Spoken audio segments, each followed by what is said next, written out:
Sekarang yang berikutnya, ini sesuatu permasalahan yang mungkin saya mencarinya sangat lama sekali, kemudian mencoba bertanya kepada narasumber, tetapi ya terjadi perbedaan-perbedaan juga, sampai akhirnya mendapati fatwa diantaranya Syekh Utsaimin dan yang lainnya. Permasalahannya apa? Kita bacakan. Seseorang bukan dari keluarga mayat, tetapi bersedekah dengan diatasnamakan mayat, boleh apa enggak? Yang kita tahu selama ini, mayat punya anak, anaknya bersedekah atas nama orang tuanya. Mayat punya anak, anaknya wakaf Al-Quran atas nama orang tuanya. Tapi jika ada orang bukan apa-apanya mayat, siapa? Wis nggak ada kaitannya apa-apa. Dulu dia itu teman makan mie ayam gitu ya, teman kemana-mana, teman sepedaan. Kemudian dia meninggal dunia, kawannya ini, saya mau bersedekah atas nama teman saya, boleh apa enggak? Nah ini pertanyaannya, boleh apa enggak? Boleh? Bukan anaknya. Siapa yang main punya tahun? Saya. Itu hutang. Itu hutang. Iya, itu hutang. Ini bukan hutang. Kita bacakan pertanyaan. Apakah sah membangun masjid atau sodakoh atas nama mayat yang bukan dari keluarganya, atau bukan dari anak-anak si mayat, tetapi dari kenalan-kenalannya dan teman-temannya, dengan niat pahala sodakohnya diperuntukkan untuknya?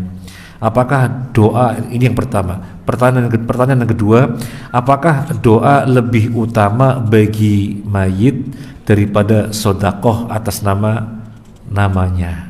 Maksudnya apa? Mana lebih utama, sodakoh atas nama mayit atau mendoakan? Nah ini pertanyaannya, mana lebih utama? Jika memungkinkan, mohon disertakan dalil-dalilnya. Jadi memang seringkali mustafti, orang yang minta fatwa itu biar lebih tenang, mufti menyertakan dalil-dalilnya. Memang terkadang begitu. Jawab, alhamdulillah. Pertama, tidak disyaratkan sahnya sodakoh atas nama mayat haruslah dari kerabatnya atau anak-anaknya, tidak disyaratkan. Tetapi sodakoh juga sah dari jalur yang jauh atau orang lain, sebagaimana dari jalur yang dekat keluarga atau anak kandung. Nah, kalau anak kandung ya, atau cucunya atau ayahnya atau neneknya, kan memang yang sudah kita ketahui. Nah, ini bukan anak kandung, bukan cucu, bukan siapa-siapa, orang lain lah. Mungkin sangat terkesan dulu kemana-mana sepedaan bareng misalnya, atau biasa futsal bareng gitu, atau biasa bermajelis taklim bareng, ustaz sodako atas nama dia. Jawabannya sah, karena tidak ada persyaratan harus dari anaknya, dari jalur nasabnya, nggak ada persyaratan. Lanjut, Ibnu Qudamah rahimahullah berkata, ibadah apapun yang seseorang melakukannya lalu pahalanya diniatkan untuk seorang mayit muslim, maka hal itu bermanfaat baginya. Insyaallah. Selesai dari kitab Al-Mughni. Syekh Utsaimin rahimahullah berkata, diperbolehkan bagi seseorang untuk melakukan suatu bentuk ketaatan tertentu, lalu pahalanya diniatkan untuk mayat dari antara mayat-mayat muslim. Tidak ada masalah apakah mayat tersebut dari kalangan kerabatnya atau bukan. Selesai dari fatwa Nur al-Darbi, di buku itu ada fatwanya, ada kitabnya itu punya Syekh Utsaimin, fatwa Nur al-Darbi. Jadi hukumnya sah jika seseorang bersodakoh atas nama temannya yang telah meninggal dunia atau membangun masjid, pahalanya diniatkan untuknya. Ini semuanya pahalanya sampai kepada mayat insyaallah. Ini Syekh Utsaimin. Kemudian pertanyaan yang kedua tadi apa? Mana lebih utama? Sedekah kemudian diniatkan untuk mayat atau mendoakan mayat? berkurban di atas namakan orang tuanya atau siapa mayat, atau mendoakannya. Mana yang lebih utama? Doa untuk mayat dan sodakoh atas namanya, nas-nas menunjukkan kebolehannya. Tidak ada pertentangan untuk menggabungkan keduanya.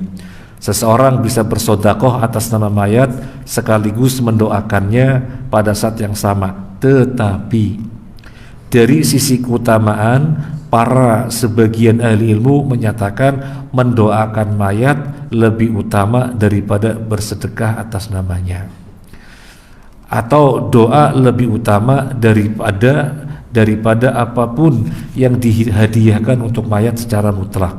Syekh Utsaimin rahimahullah ta'ala berkata, yang lebih utama mendoakannya sebagai ganti dari sedekah, kurban atau haji yang diniatkan untuknya, karena mendoakan itulah yang Rasulullah SAW tunjukkan.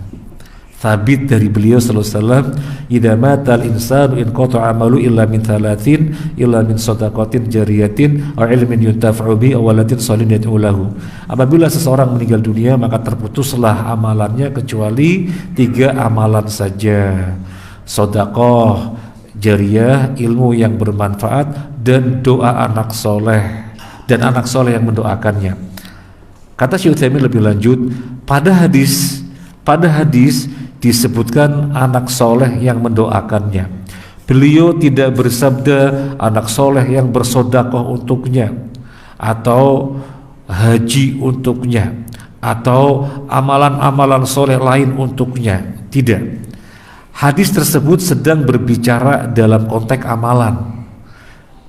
Ketika Nabi Sallallahu Alaihi Wasallam hanya menyebutkan amalan untuk mayat berupa doa, dari sini diketahui bahwa doa yang diprioritaskan. Untuk ini saya nasihatkan kepada saudara-saudaraku muslim, perhatikanlah oleh kalian untuk senantiasa mendoakan mereka yang telah meninggal dunia sebagai ganti dari menghadiahkan pahala atas suatu ibadah tertentu. Jadi lebih utama mana?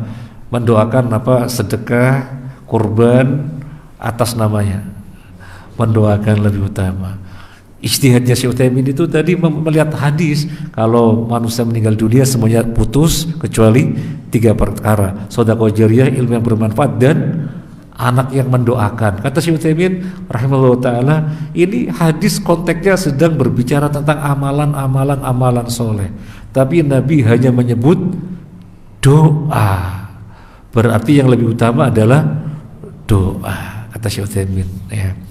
Dan ini memudahkan kita ketika kita memang misalnya ditakdirkan terbatas, tidak bisa mengkurbankan atas nama orang tua misalnya, tidak bisa mewakafkan atas nama orang tua, kita memiliki sesuatu yang gampang sekali, apa?